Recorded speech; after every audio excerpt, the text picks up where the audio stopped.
জনগণের উপরে যারা ক্ষমতা প্রদর্শন করবে তারা আমাদের সরকারের শত্রু, দলের শত্রু, তারেক রহমানের শত্রু, খালেদা জিয়ার শত্রু, কর্মীদেরকে নিয়ে অনেক সময় আমি একটু বিপদে পড়ি। তারা সবাই খুব ভালো, এত ভালো, বেশি ভালো হলে পরে যা সমস্যা হয় সেই সমস্যার মধ্যে আমি মাঝে মধ্যে থাকি।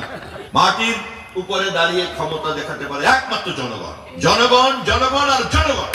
প্রাণের বিনিময়ে আমরা আজ বাংলাদেশের মানুষের হাতে ভোটাধিকারকে তুলে দিয়েছিলাম। মানুষ তার ভোটের বিনিময়ে আমাদেরকে রাষ্ট্র পরিচালনার, জনগণকে সেবা করার দায়িত্ব দিয়েছে। জনগণের হাতে ভোটাধিকার দেওয়ার সময় আমাদের প্রধান চ্যালেঞ্জ ছিল সংগ্রাম, আন্দোলন, ত্যাগ, তিতিক্ষা। আমাদের অনেক নেতা কর্মীরাই এখানে উপস্থিত আছেন, তারা অনেক নির্যাতন ভোগ করেছেন। এত ত্যাগের বিনিময়ে আমরা কিন্তু মানুষের কাছে ভোটাধিকারকে ফেরত দিয়েছি। মানুষ আবার সেই কারণে তার ভোটাধিকার প্রয়োগ করে আমাদেরকে সেবা করার দায়িত্ব দিয়েছে। কিন্তু আমরা অনেক নেতা কর্মীরা এটা বুঝতে পারি না। সেবা করার এই যে দায়িত্বটা আমাকে দিয়েছে, এই দায়িত্বটাকে আমি দায়িত্ব না মনে করে ক্ষমতার একটা দণ্ড মনে করি। জনগণ বোধহয় আমাকে একটা ক্ষমতা দিয়েছে, ক্ষমতার সেই লাঠিটা আমি এখন জনগণের উপরে প্রয়োগ করব। সরকারি দলের নেতা কর্মী আমরা হয়েছি কেননা জনগণ আমাকে দায়িত্ব দিয়েছে। আমাদের প্রত্যেকটা সময় মনে রাখতে হবে, জনগণের দেওয়া এই দায়িত্বের কারণে আমরা হলাম জনগণের সেবক। জনগণের উপরে এই ক্ষমতার অপপ্রয়োগ করতে যাচ্ছি না। তাকে সেবা দেওয়ার জন্য যে ক্ষমতাটা দরকার, প্রশাসনকে বলতে হয়, নির্বাহী কমিটিকে, নির্বাহী বিভাগকে বলতে হয়, থানাকে বলতে হয়, রাষ্ট্রটা চালাইতে হয়। চালাইতে গেলে পরে যে ক্ষমতা দরকার সেটা হচ্ছে রাষ্ট্রের উপরে, নট জনগণের উপরে।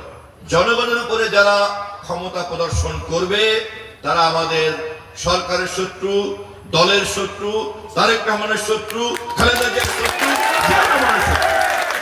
দেশ জুড়ে যে কোনো কেনাকাটায় 10,000 টাকার বেশি অফার, তাই পেমেন্ট মানেই বিকাশ। আমি সতর্ক করে দিয়ে রাখছি আপনাদের সকলকে, যদি আমার মধ্যে এরকম কোনো প্রবণতা আপনারা দেখেন, আপনারা চ্যালেঞ্জ করবেন। জনগণের চাইতে বড় কোনো ক্ষমতাবান একমাত্র সর্বশক্তিমান উপরে বসে আছে। মাটির উপরে দাঁড়িয়ে ক্ষমতা দেখাতে পারে একমাত্র জনগণ, জনগণ, জনগণ আর জনগণ।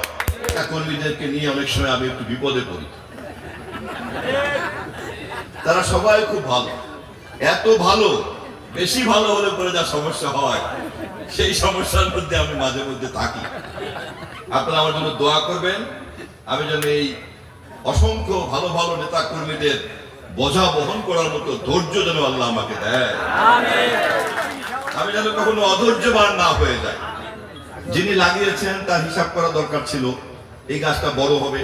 দুইটা গাছ যদি পাশাপাশি বড় হয়, যে পরিমাণ বাতাস, যে পরিমাণ আলো এবং যে পরিমাণ তার পরিধি দরকার, এটা কি সেটা হিসাব করে করা হয়েছে?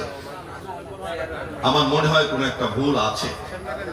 আন্তরিকতা আছে আপনাদের, কিন্তু পরিকল্পনার কিছুটা ভুল আছে। ইতিমধ্যে কিছু কিছু গাছে কিন্তু দেখেন হলুদ পাতা দেখা যাচ্ছে।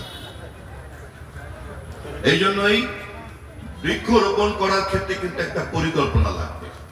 চারাটা আমি এখন রোপণ করলাম, একটা বীজ বপন করলাম অথবা চারা রোপণ করলাম, মনে মনে কল্পনা করতে হবে যে এই গাছটা আজ থেকে 10 বছর, 15 বছর, 20 বছর পর্যন্ত যদি সে বাড়ন্ত থাকে তাহলে তার সব সুফল আমরা পাবো।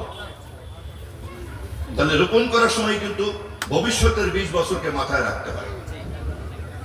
ছবি তোলার জন্য রোপণ করলাম, চারা রোপণ করলাম, এই মোবাইল ফোনের জন্য কিন্তু চারা রোপণ করলে হবে না। সকালবেলা এসে পরের দিন দেখলাম যে ছাগলে খেয়ে হয়েছে, এরকম দায়িত্ব কিন্তু পালন করা যাবে না। যেখানে যেখানে বৃক্ষরোপণ হবে, বিশেষ করে বরিশাল 1 আসনে আমি নিজে কিন্তু প্রত্যেকটা জায়গায় আবার পরিদর্শন করবো যে পরিচর্যাটা ঠিক মতো হচ্ছে কিনা। অতএব বৃক্ষরোপণের দায়িত্বে যারা নেতৃত্ব দিবেন তাদেরকে পরিচর্যার দায়িত্ব নিতে হবে।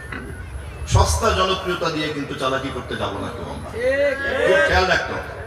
আজ থেকে 1-1.5 বছর পরে যেন এখানে এসে দেখা যায় যে খননকৃত খাল এবং রোপিত বৃক্ষ সবটাই যেন আমাদের কাজে লেগেছে, এটা যেন আমরা প্রমাণ করতে পারি।